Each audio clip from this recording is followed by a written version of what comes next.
sejam muito bem-vindos a este canal de áudios books. Caso você não tenha se inscrito, inscreva-se, compartilhe, ative o sininho e curta o nosso conteúdo.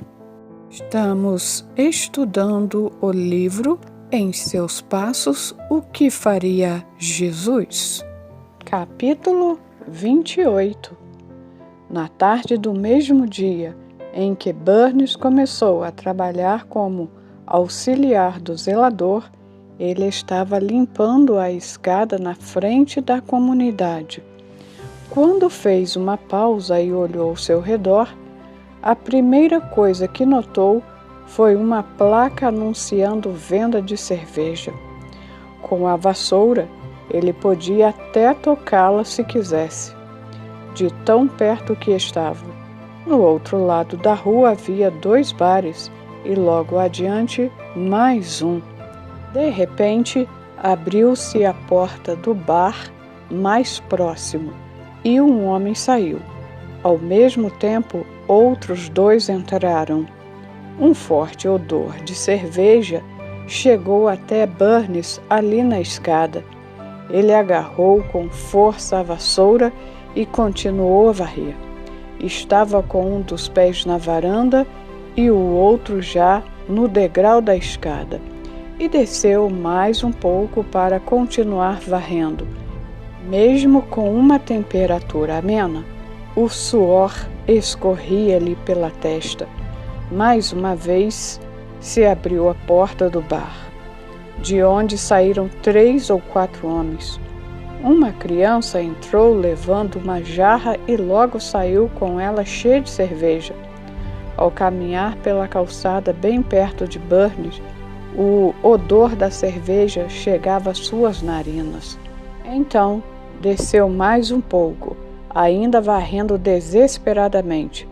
Os dedos das mãos estavam ficando roxos de tanto que apertavam o cabo da vassoura. De repente subiu um pouco e começou a varrer onde já estava limpo. Então se arrastou com muito esforço, voltando para a varanda e dirigiu-se à extremidade mais distante do bar. E começou a clamar: "Meu Deus, se o bispo estivesse aqui!"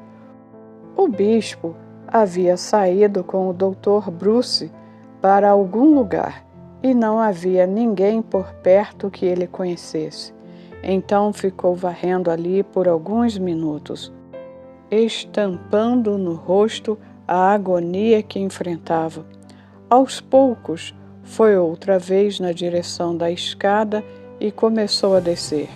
Olhou para baixo e viu que havia deixado um degrau sem varrer, e que lhe parecia uma boa desculpa para descer e terminar o seu serviço. Agora, na calçada, enquanto varria o último degrau, mantinha o rosto virado para o edifício da comunidade, parcialmente de costas para o bar, e varreu o mesmo degrau uma dezena de vezes. O suor escorria-lhe pelo rosto e pingava sobre seus pés. Aos poucos, sentiu que estava sendo atraído para a extremidade do degrau que ficava mais próxima do bar. Era possível sentir nitidamente o odor da cerveja e de outras bebidas. Era uma coisa infernal, como se ele estivesse sendo arrastado pela mão de um gigante. Agora se encontrava no meio da calçada.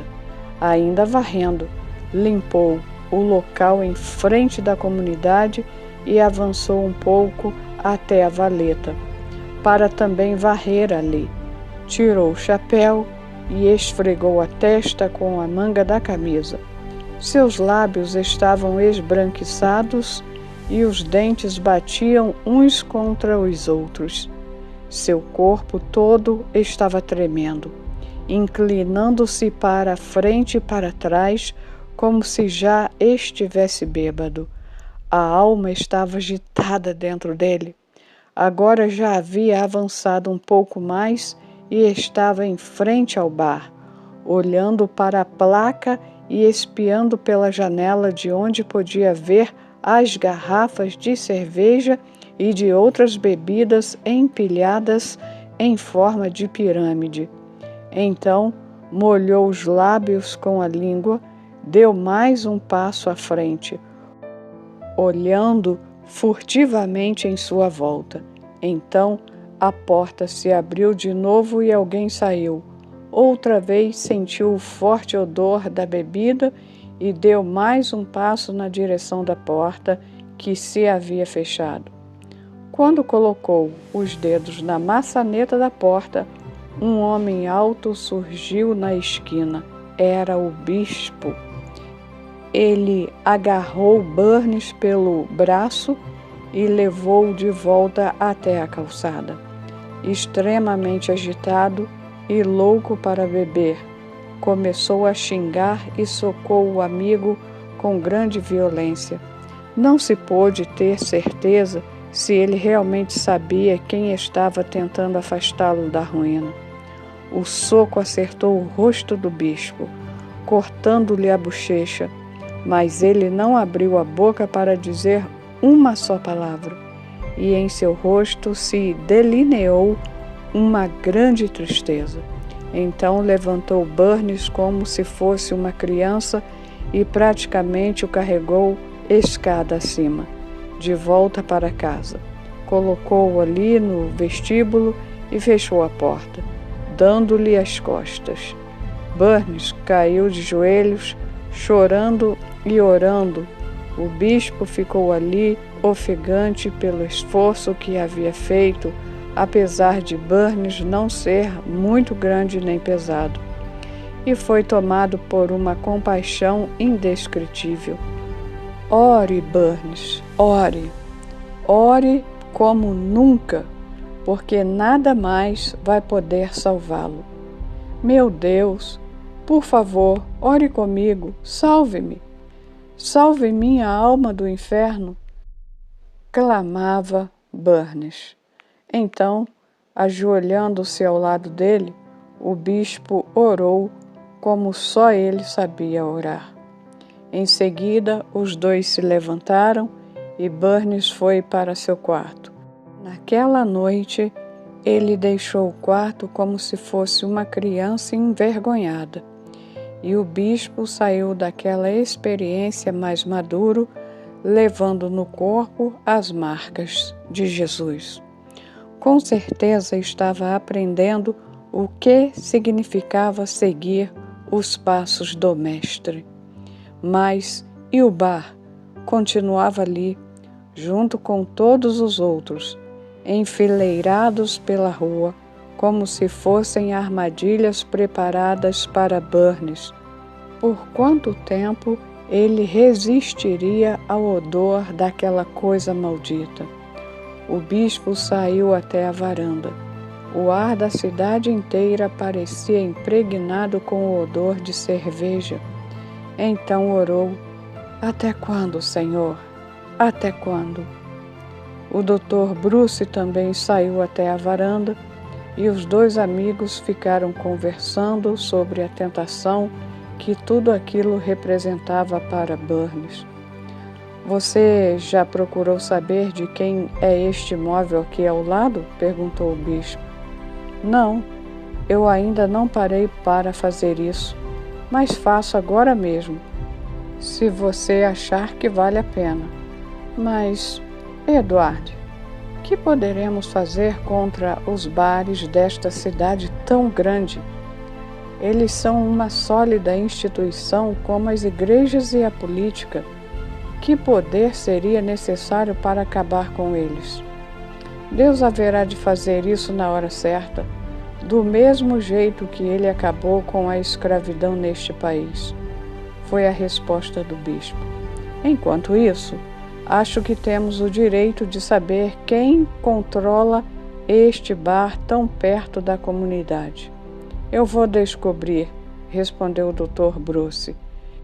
2 dias depois, Bruce foi ao escritório de um dos membros da igreja da Nazareth Avenue e pediu para falar com ele por um momento.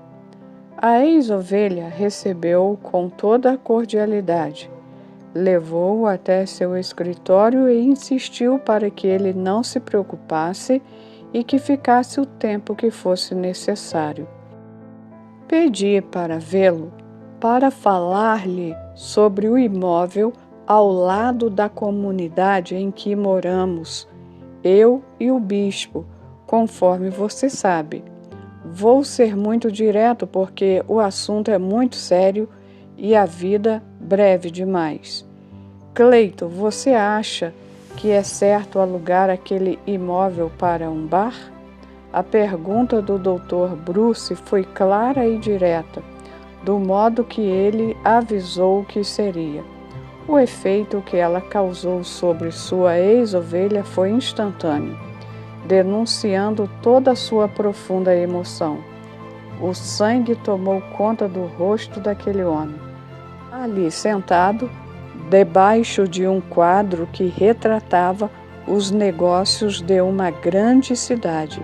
Então ele ficou pálido, colocou a cabeça entre as mãos e, quando a levantou, o Dr. Bruce ficou impressionado ao ver que uma lágrima lhe escorria pela face. Dr. Bruce, o senhor sabia que naquela manhã, na igreja, eu assumi o compromisso junto com os demais? Sim, eu me lembro disso. Mas o senhor nunca soube como tenho sido atormentado por minha consciência. Eu nunca cumpri minha promessa nesse ponto específico. Sou o dono daquele imóvel. Uma grande tentação do diabo na minha vida. É o investimento que hoje me dá o maior lucro entre todos. 2 minutos antes de sua chegada aqui, eu estava em grande agonia, sentindo remorso por perceber como um pequeno ganho nesta vida estava me levando a negar o próprio Cristo, cujos passos prometi seguir. Sei muito bem que Jesus nunca aceitaria receber dinheiro de aluguel de uma fonte como aquela. Dr. Bruce, o senhor não precisa dizer mais nada. Cleiton estendeu a mão, o pastor o cumprimentou com força e pouco depois foi embora. Mas foi só bem mais tarde que ele ficou sabendo de toda a verdade sobre o conflito que Cleiton estava vivendo. Era só um pedaço da história que pertencia àquela memorável manhã na igreja da Nazareth Avenue, quando o Espírito Santo sancionou o compromisso que os membros assumiram. Situados bem no centro de toda aquela ação divina, nem mesmo o bispo e o Dr. Bruce tinham consciência de que por toda a cidade o Espírito Santo estava atuando com poder, esperando que novos discípulos aceitassem o desafio de sofrer e de se sacrificar enquanto tocava o coração de empresários e investidores frios e calculistas, deixando-os incomodados com a grande luta que travavam por mais riquezas e movendo-se através da igreja como nunca havia acontecido em toda a história daquela cidade. O bispo e o Dr. Bruce, apesar de estarem há pouco tempo na comunidade, já haviam testemunhado grandes maravilhas e logo iriam ver coisas maiores, manifestações impressionantes do poder de Deus, como nunca pensaram que seria possível nesta vida. Depois de 1 mês, o bar ao lado da comunidade foi fechado. O contrato de aluguel não fora renovado pelo proprietário, que não só fechou o local, mas o entregou ao bispo e ao Dr. Bruce para que se utilizassem dele a serviço da comunidade, que estava crescendo muito e já precisava de mais espaço físico para o desenvolvimento de suas atividades. Um dos trabalhos mais importantes era o departamento de culinária, cuja criação Felícia havia sugerido. Nem um mês depois de Clayton entregar o imóvel para a comunidade, Felícia já estava instalada ali, no mesmo local onde as almas se perdiam com a bebida, e era a chefe do departamento de culinária, liderando também um curso para empregadas domésticas, destinado a moças que precisavam trabalhar.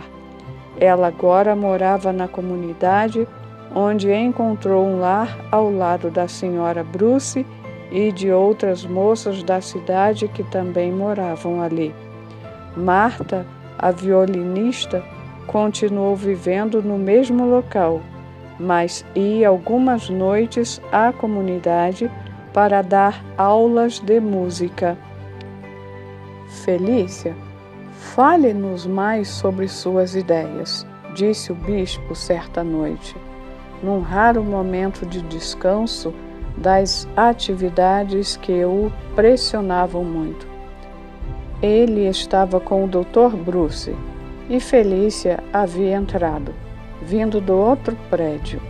Bom, tenho pensado bastante no problema das moças que precisam trabalhar fora, disse Felícia com um ar de sabedoria que fez a senhora Bruce sorrir ao olhar para uma jovem com todo aquele entusiasmo e beleza. Alguém que havia se transformado numa nova criatura ao assumir o compromisso de viver uma vida semelhante a de Cristo. E continuou Felícia: e cheguei a algumas conclusões que vocês, homens, ainda não conseguem entender, mas a senhora Bruce me compreenderá. Reconhecemos nossa ignorância, Felícia. Continue, disse o bispo com toda a humildade. O que me proponho a fazer é o seguinte: o prédio ao lado, onde fica o bar, tem bastante espaço para que se criem cômodos como os que existem numa casa de verdade.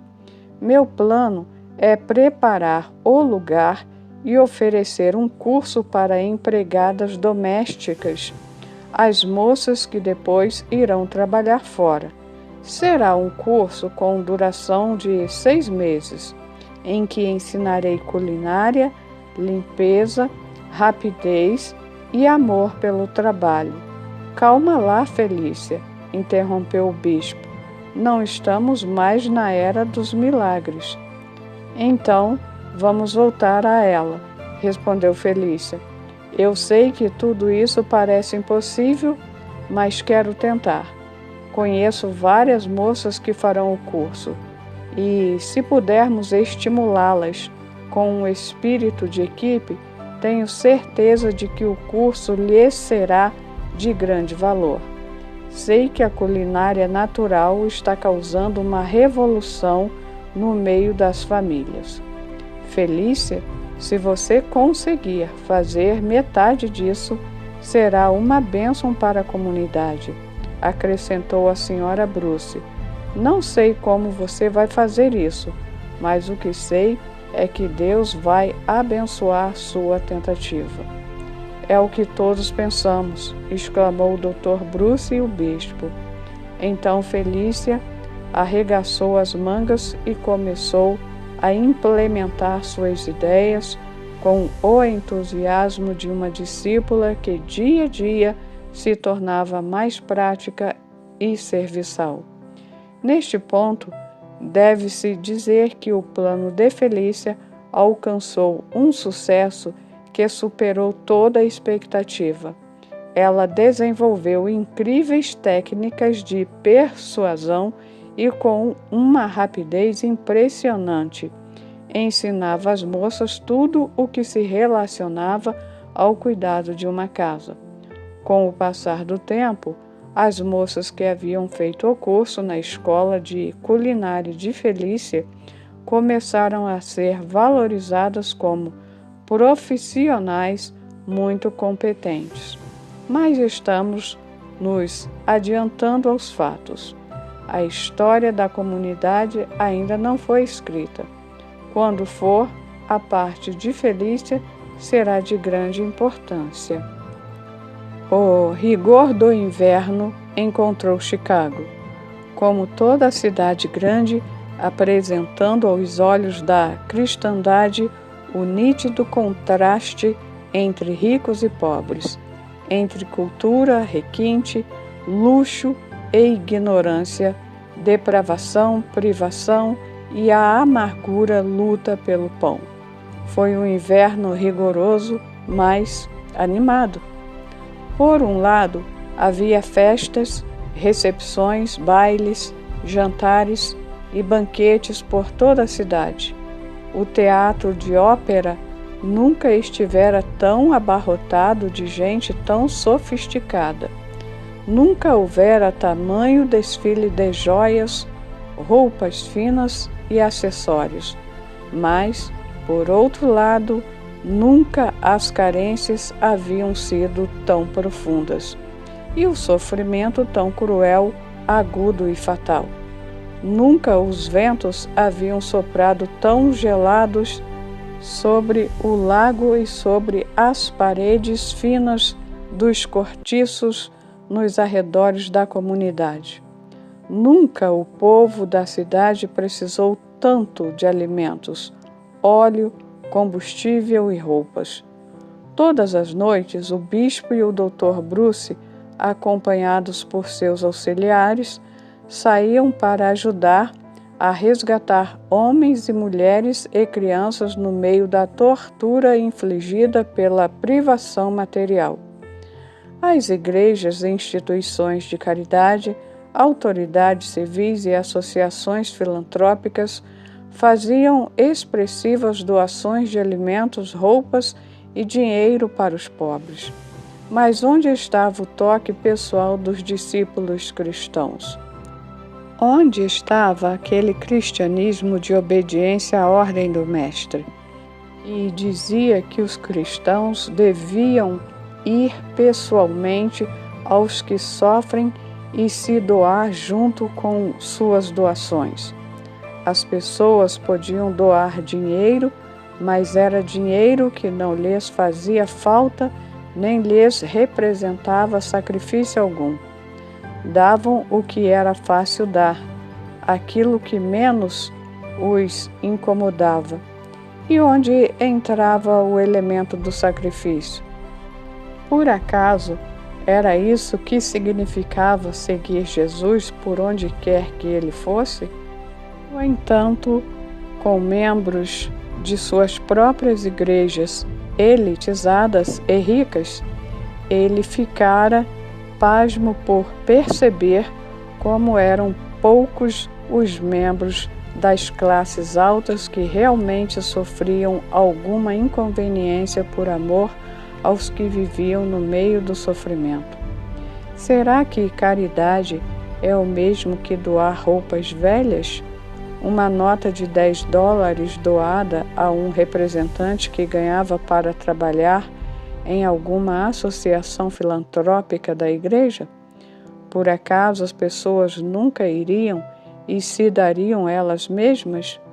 As mulheres nunca se privariam de uma festa, um concerto, uma recepção para realmente irem e tocarem as feridas causadas pelo pecado das grandes metrópoles? Será que a caridade continuaria a ser feita de forma simples e conveniente por alguma organização?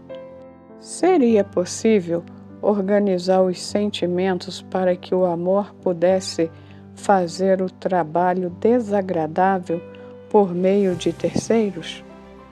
O bispo, cercado pelo pecado e pela tristeza daquele inverno rigoroso, fazia-se essas perguntas.